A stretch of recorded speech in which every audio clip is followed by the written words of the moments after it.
sayang dek ningka di siang bong dan tum ketek longji dan tum simsak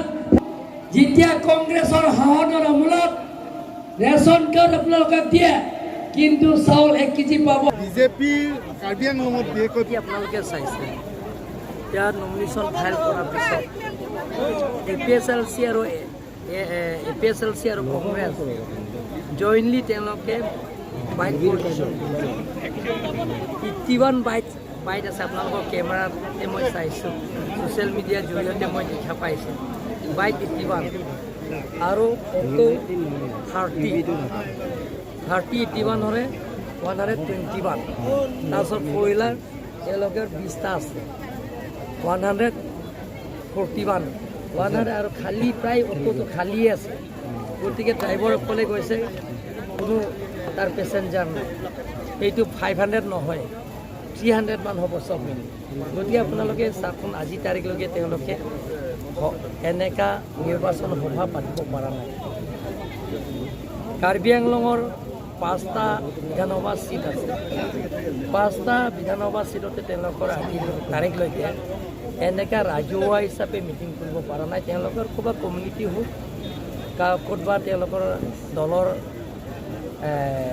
কাৰ্যালয় তেওঁলোকৰ সভা কৰিছে কিন্তু ৰাজহুৱা হিচাপে এনেকা পাব্লিক প্লেছত তেওঁলোকৰ আজিলৈকে এনেকুৱা ডাঙৰ ৰেলী আজিলৈকে দেখা নাই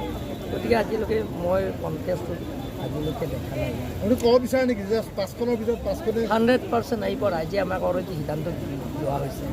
আজি এটা বছৰৰ পৰা কাৰ্বি আংলং ৰাইজে সকলো জাতি জনগোষ্ঠীত বসবাস কৰা মানুহে এটা সিদ্ধান্ত লোৱা হৈছে যে কংগ্ৰেছ আৰু এপিএছএলচিবিলাকৰ খালী মনোসজা কথাবিলাক অপপ্ৰচাৰ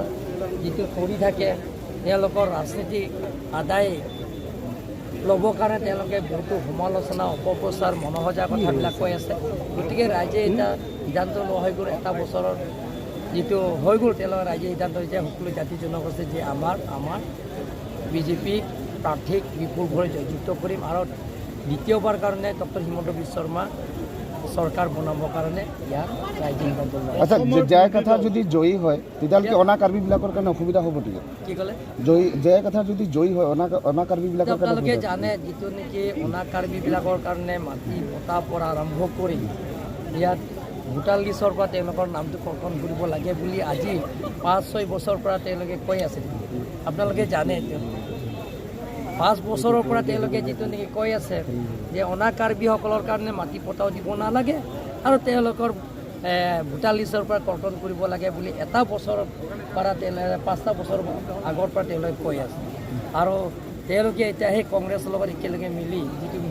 আপোনালোকে জানে ইয়াৰ সেইটো পাৰ্টিৰ লগত মিলি তেওঁলোকৰ ৰাজনীতি আদায় ল'বৰ কাৰণে যিকোনো প্ৰয়াসলৈকে যাব পাৰে অসমৰ বিৰোধী শক্তি কংগ্ৰেছ অখিল আৰু গুৰিত এই তিনিও কৈছে যে অসমত মুখ্যমন্ত্ৰী তেওঁলোকৰ হ'ব আপুনি কি ক'ব বিচাৰে আপোনালোকে চাওক ইয়াতে মই 100% মই কৈছোঁ ইয়াৰ পৰা মই যে ইয়াত হিমন্ত বিশ্ব শৰ্মা পুনৰবাৰ চিফ মিনিষ্টাৰ হ'ব আৰু শক্তিশালী এটা চৰকাৰ হ'ব আপোনালোকে